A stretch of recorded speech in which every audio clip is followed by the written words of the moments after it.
সকলে যার কথা আগে মনে পড়ে তিনি হলেন রাজনীতিবিদ, দার্শনিক, শিক্ষাবিদ, সর্বপল্লী রাধাকৃষ্ণন। তিনি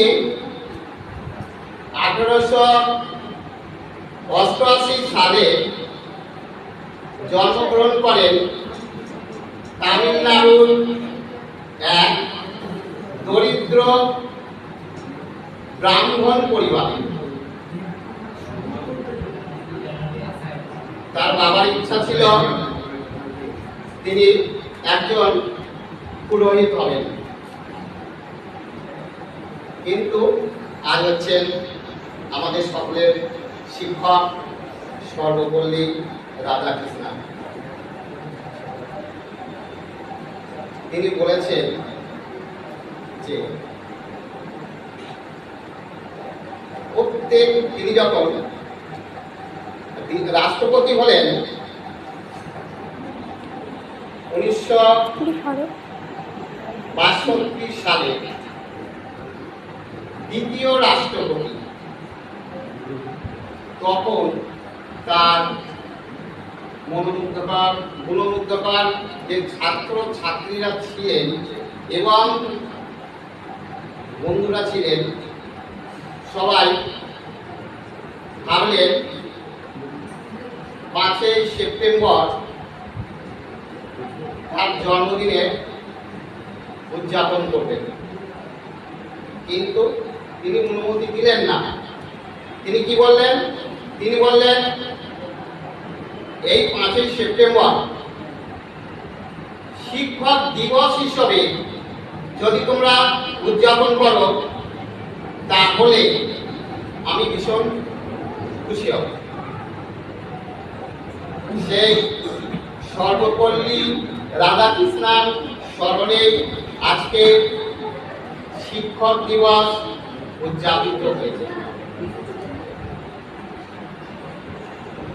বাবা মায়ের হাত ধরে আমরা সকলে পৃথিবীতে আসি, কিন্তু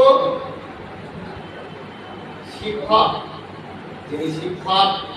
তিনি দেখান, পথ দেখান এই বৈচিত্র্যময় পৃথিবী সমস্ত কিছুতে দিশা দেখান। আমরা সকলেই তার কাছে কৃতজ্ঞ।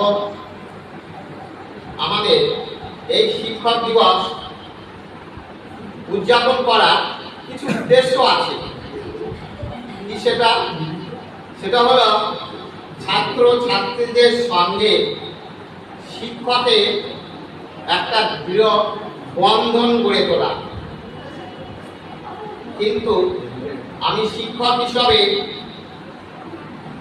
ইদানিং দেখতে পাচ্ছি যে সেই দৃঢ় বন্ধন যেন কোথায় শিথিল হয়ে যাচ্ছে, কমে যাচ্ছে। তার কারণ হিসাবে অনেকগুলো ধরা হয়। প্রথমত, এখনকার শিক্ষক যেটা ভাবছেন প্রত্যেকের স্টুডেন্টরা তারা নীতি শিক্ষা শিখছে না, কিছু গুরুজনদের সম্মান করছেন না, বয়োজ্যেষ্ঠদের সম্মান করছে না। আর এগুলো কিন্তু আমরা শিক্ষক হয়ে ছাত্র ছাত্রীদের প্রতি দোষারোপ চাপাতে পারি না। এগুলোর পিছনে কারণ হলো যে আমাদের আধুনিক শিক্ষা ব্যবস্থা, সমাজ ব্যবস্থা এবং পিতামাতা। এই নীতি শিক্ষা শিক্ষিত করে তোলে একমাত্র পিতামাতা, সমাজ, বয়োজ্যেষ্ঠরা। তবে হ্যাঁ, আমি মনে করি আগামী দিনে প্রত্যেকটা স্টুডেন্ট যদি পুঁথিগত বিদ্যা ছেড়ে দিয়ে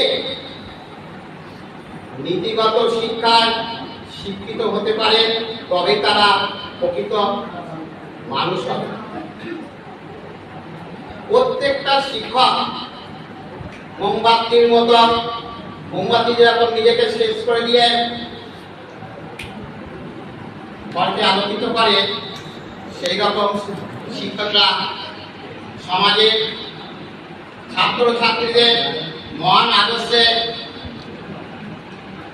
আলোকিত করার জন্য নিজের জীবনটুকু শেষ করেন। আমি শিক্ষক হিসাবে আমার স্টুডেন্টদের কতগুলো কথাবার্তা বলতে চাই আজ এই শুভ 5ই সেপ্টেম্বর শিক্ষক দিবসে। আমি মনে করি প্রত্যেকটা শিক্ষাবিদ যারা স্টুডেন্ট আছে তাদের কর্তব্য বাবা